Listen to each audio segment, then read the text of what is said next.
G'day, this is Captainoob and this is the Pipe Shotgun, a rather interesting looking piece of equipment that is a standalone shotgun, complete with a few customizations for you to make to it to improve it or customize it to your liking. So, getting into the receivers here, with the standard receiver you're doing 258 damage, which is actually quite good, but if you take that all the way up to advanced you do almost 500 damage, which is going to be useful as you can see in the gameplay, which we'll get to soon. So next up for the barrels, we've got the choice between a sawed-off and a long barrel. We'll chuck on the long barrel and this will give us increased range and accuracy. Range is going to be very important for a shotgun because you actually want it to sort of reach out and attack things and hit things hard enough, so we'll definitely chuck on that long barrel there. Next up for the stock, we've got a choice between a standard or just a short one, which is obviously the double barrel shotgun standard stock there. And if you go ahead and chuck the standard stock on, this thing is actually a custom mesh there, and that doesn't look like the most comfortable stock in the world.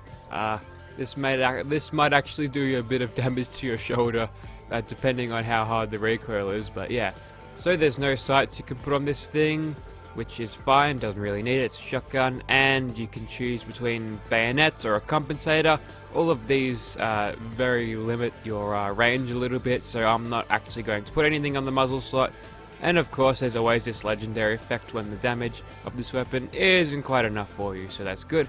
Let's get into Gunner's Plaza now. Righto, so here we are in Gunner's Plaza. Now I'm not sure how this thing will go against top tier gunners since it is a pipe weapon, but the damage on the weapon card seemed promising, so let's get into it right now. Wow, have you got one too? No, that's just a riot shotgun from New Vegas. Okay, so obviously this thing isn't going to do very good damage without the use of that, simply because you won't be able to get the reloads in properly. I mean, the reloads will take too long between shots for it to do any actual damage, so obviously the modder put the high damage there to sort of make up for the only one bullet or shell in the tube at the time, so that obviously makes this thing quite annoying to use. If I take out this gunner without the use of any any VATS usage, you can tell that she is currently wasting me with her little machine gun there, submachine gun there. And after the 5th or so shot we finally killed her, so I think the best way to run this weapon is just to use VATS as much as possible. Now as you can tell there, the animations here are the same for the the standard double barrel shotgun, and even in VATS you do the 2 reload like you would in third person with the double barrel shotgun, so that's a little bit unfortunate, but I'm not going to fault the modder too much for actually having the same animations in it. It works well and it's not too terribly weapon breaking, law breaking, I don't know. Anyway, we have somehow managed to avoid detection from all of Gunner's Plaza by taking out those couple dudes in there, and you know what, let's go ahead and see if this thing can do good for a sneak weapon. Indeed it does. We managed to take out that gunner out nice and easily. Now this is where it's going to get a little bit harder. So I think what we'll do here is just take out this turret, and then we'll get stuck into these gunners one by one.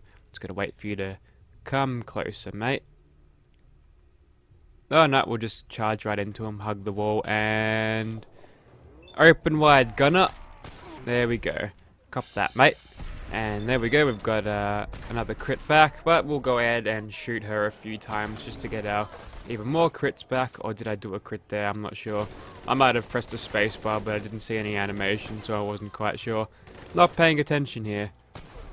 So as you can tell here, if you even try to use this thing without VATS, you just end up getting shot all the time. It's not very good. Granted, this thing is actually quite it's actually quite generous with the amount of VATS shots you give, even with the standard barrel on it, which is quite longer. Generally, the more heavy the weapon is and the longer its barrel is, the harder the more action points it takes up.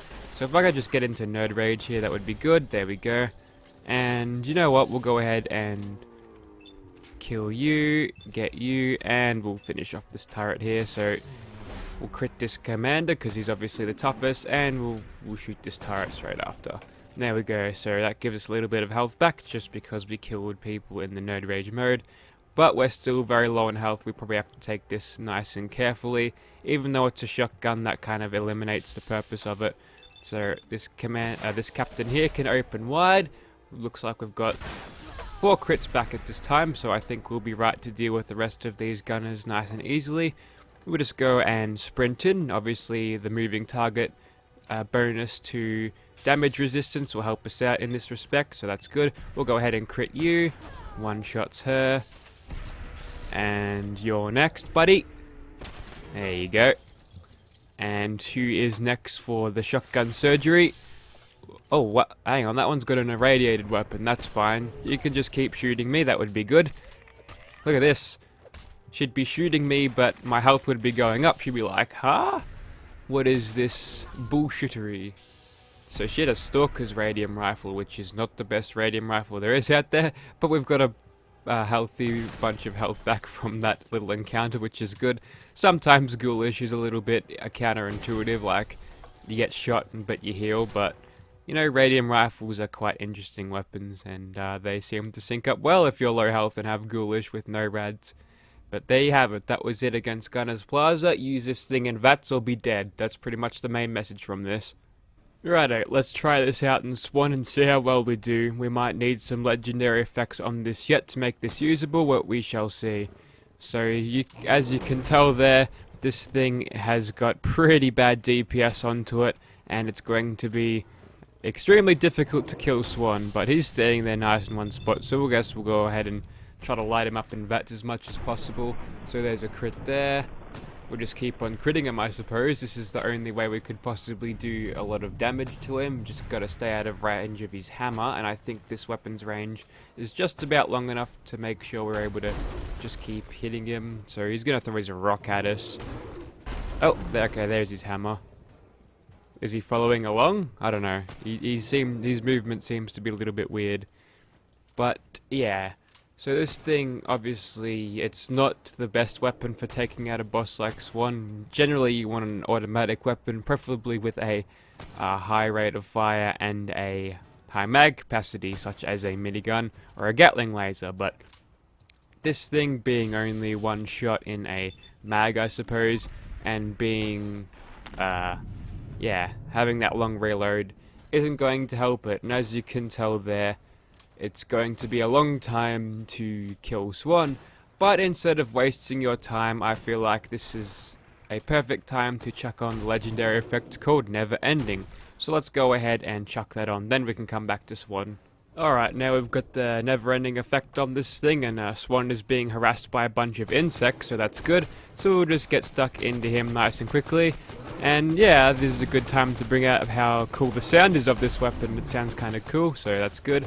And you're going to hear plenty of it as I'm currently shooting Swan here. So hopefully he'll put us in the Nerd Rage here and we can unleash the true potential of this thing. And I can get RSI in my fingers from clicking too much. Alright, so now he's mutated, which means we ought to back off and let him sort of throw rocks at us until he's... No, never mind. This is going to be a little bit harder than I thought. Righto, this time we've lost the bugs and I've got a bunch of jet on me, which I will use when I'm nice and close to him, and hopefully that'll make it a little bit easier.